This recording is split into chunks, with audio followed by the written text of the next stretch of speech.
তো বন্ধুরা, আজকে আমাদের পিঠে পার্বণ। তো আজকে পুরো ভিডিওটা ফার্স্ট থেকে লাস্ট অবধি দেখবেন, অবশ্যই ভালো লাগবে। আজকে আমাদের পিঠে পার্বণ, আর কাল হচ্ছে আমাদের রান্না পার্বণ। মানে পৌষ মাসের যে সংক্রান্তির রান্নাটা হয় সেটা হচ্ছে কাল। আর আজকে আমাদের এইসব বাউনি টাউনি বাঁধা হবে, লক্ষ্মী ঠাকুর পাতা হবে, যেগুলো সবই আপনাদের সঙ্গে শেয়ার করব। তো থাকুন পাশে, দেখতে থাকুন।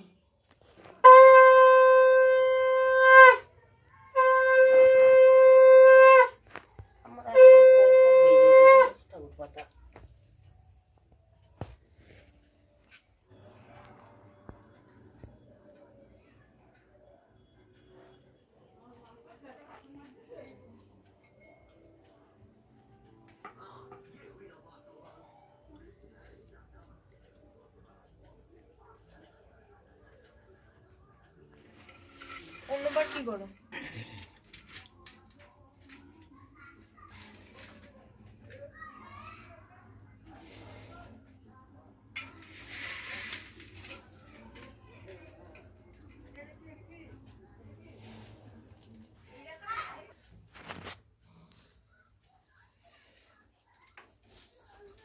বানানো এখনো হয়নি।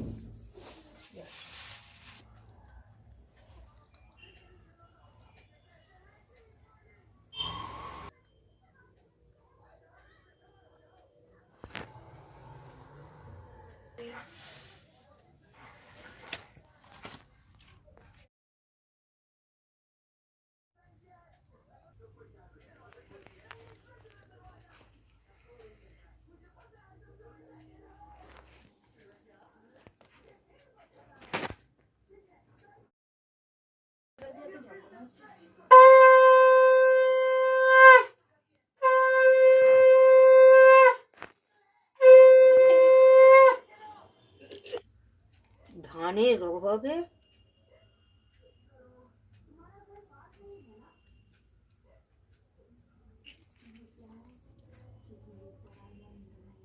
একটা দিচ্ছি।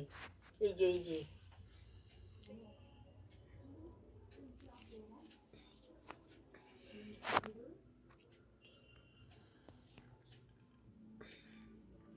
দেখুন, এই যে ধান দিয়ে এইগুলো বাউনি বেঁধেছে, এগুলোকে বাউনি বাঁধা বলা হয়। এখানে এই গ্লাসটার মধ্যে খুদ আছে আর ওটার মধ্যে চাল আছে। এই খুদ চালের বাউনি বাঁধতে হয় আজকে। তো প্রথমে আমি কড়াতে একটু গরম জল করে নিচ্ছি। এবারে জলের মধ্যে পরিমাণ মতো লবণ দিয়ে দিচ্ছি। যতই মিষ্টি হোক না কেন, লবণ কিন্তু দিতেই হবে, না হলে পিঠে বা যে কোনো জিনিসের, মিষ্টি জিনিসের স্বাদ আসে না। জলটা এখন ফুটে গেছে, আমি এবারে গুঁড়িগুলো দিয়ে দিচ্ছি। গুঁড়িটা দিয়ে ভালো করে নাড়াচাড়া করে এটা একটা ডো মতন তৈরি করে নেব। আপনারা চাইলে এই পিঠেটা আতপ চালের গুঁড়ি দিয়েও করতে পারেন, তাতেও খেতে খুব সুন্দর হয়। আর বন্ধুরা, যারা আমার চ্যানেলে নতুন, তারা প্লিজ চ্যানেলটিকে সাবস্ক্রাইব করে আমার পাশে থাকবেন। তো গুঁড়িটাকে আমি এইভাবে সেদ্ধ করে নিয়েছি। এবার এটা আমি নাবিয়ে চাপা দিয়ে রেখে দেবো। এখন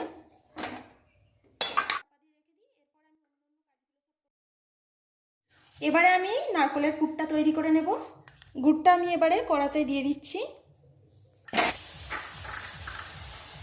গুড়টার মধ্যে অল্প করে একদম 1 চামচের মতন জল দিয়ে দিচ্ছি। গুড়টাকে আমি ভালো করে গলিয়ে নেব। গুড়টা ভালো করে গলে গেছে। আর এই সময় বন্ধুরা অবশ্যই গ্যাসের ফ্লেমটা একদমই আস্তে রাখবেন, না হলে এটা পুড়ে যাওয়ার সম্ভাবনা থাকে। এবার আমি নারকেলটা এর মধ্যে দিয়ে দিচ্ছি।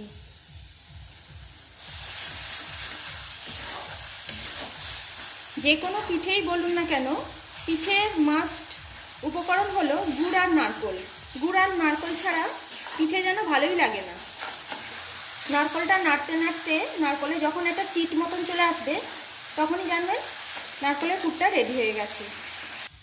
নারকেলের পুরটা রেডি হয়ে গেছে, দেখুন কতটা সুন্দর দেখতে হয়েছে, আর অনেকটা চিট চলে এসছে।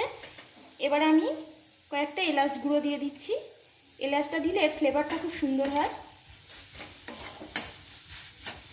এবার আমি গ্যাসটা অফ করে দেব।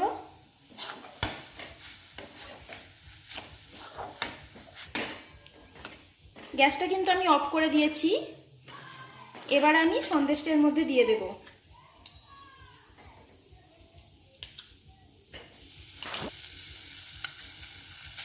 সন্দেশটা দিয়ে ভালো করে নাড়াচাড়া করে নেব যাতে সব সন্দেশটা এর মধ্যে মিশিয়ে যায়। সন্দেশ আর নারকেল দিয়ে দুধ পুলি খেতে কিন্তু খুবই ভালো লাগে।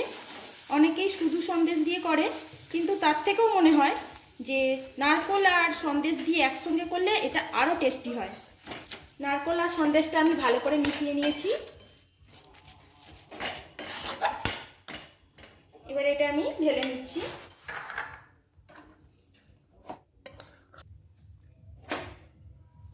এবারে আমি সিমুইটা ভালো করে ভেজে নেব ঘি দিয়ে। কড়াতে 1 চামচ ঘি দিয়ে দিলাম। ঘিটা গরম হয়ে গেছে, আমি এবার সিমুইগুলো দিয়ে দিচ্ছি। সিমুইতে এমনিতেই ভাজাই থাকে দোকানে, কিন্তু বাড়িতে যদি ভেজে নেওয়া হয় আরোই খেতে ভালো লাগবে। সিমুইটা ভাজা হয়ে গেছে, আর ঘি দিয়ে ভাজা হয়েছে বলে খুব সুন্দর একটা গন্ধও বেরিয়েছে। সিমুইটা এখন আমি তুলে নিচ্ছি। এভাবে ভেজে নিয়েছি পুরো। গুঁড়িটা আগেই করে রেখে দিয়েছিলাম। এবারে এটা ভালো করে একদম মেখে নেব, আটা মাখার মতনই। এইভাবে হাতের পেশিতে চেপে চেপে ভালো করে মেখে নিতে হবে। যত বেশি মাখা হবে ততটাই কিন্তু গুঁড়িটা সফট হয়ে যাবে, আর পিঠেগুলোও খুব সুন্দর খেতে হবে। দেখুন কতটা সফট হয়েছে। তো পিঠের ডোটা আমি খুব সুন্দর করে মেখে নিয়েছি, একদম ময়দার মতন হয়ে গেছে। দেখুন কত সুন্দর। এবার আমি পিঠেগুলো তৈরি করে নেব। আমি এখানে ছোট ছোট লেচি করে নিচ্ছি।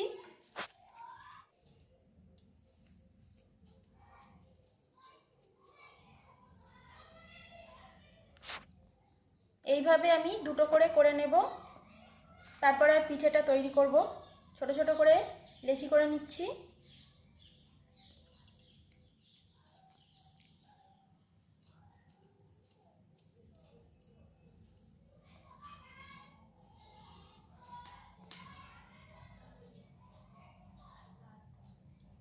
এবার একটা লেচির ওপরে নারকেলের পুরটা আমি এইভাবে দিয়ে দিলাম। এর ওপরে আর একটা লেচি দিলাম, দিয়ে একটু চেপে দিলাম। এবার এই সাইডগুলো আমি ভালো করে মুড়ে দেব।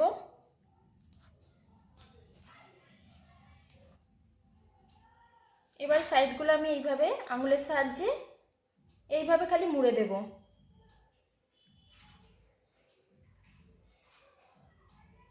দেখুন একটা তৈরি হয়ে গেল। এইভাবে আমি সবকটা তৈরি করে নেব।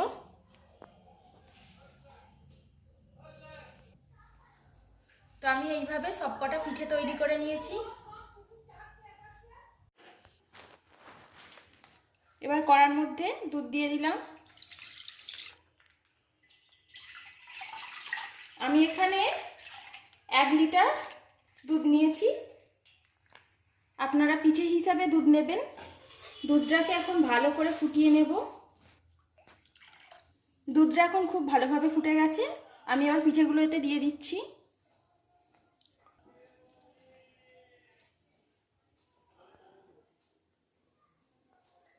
বন্ধুরা, কথায় আছে 12 মাসে 13 পার্বণ। তাই পৌষ মাসের পিঠে পার্বণটা হচ্ছে বাঙালিদের একটা সবথেকে বড় পার্বণ বলতে গেলেও হয়। কারণ এই সময় মানুষ কত রকমের পিঠে তৈরি করে খায়।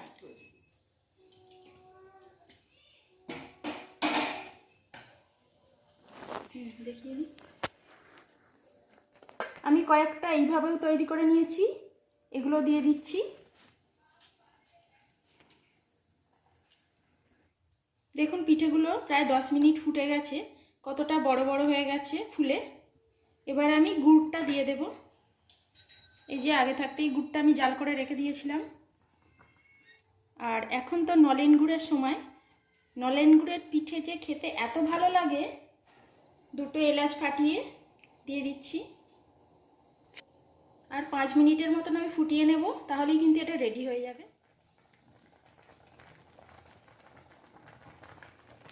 এবারে দুধের মধ্যে আমি আরেকটু সন্দেশ দিয়ে দিচ্ছি। দুধের ঘনত্বটাও বেশি হয়ে যাবে। আমি এতে সন্দেশ দিয়ে দিয়েছি, আরেকটু দিয়ে দিচ্ছি। সিমুইটা কিন্তু আমি সব শেষে দেব। এখন আমি গ্যাস অফ করে দিচ্ছি।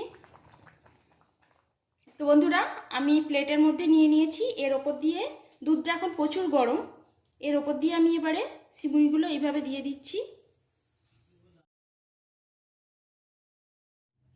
তো পিঠেটা একদম রেডি হয়ে গেছে। তো বন্ধুরা, আজকের এই পিঠের রেসিপিটা কেমন লাগলো আমাকে অবশ্যই কমেন্ট করে জানাবেন। ভালো লাগুক বা না লাগুক অবশ্যই কমেন্ট করে জানাবেন।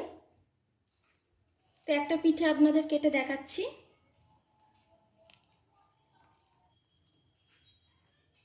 ভিতরটা একদম নারকেলের পুরে ঠাসা আর একদম সফট হয়েছে বন্ধুরা, তুলতুলে নরম,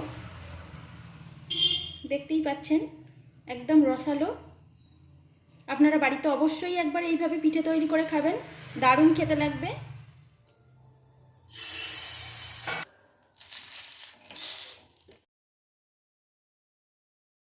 তো বন্ধুরা, আজকে আমাদের পিঠে পার্বণ।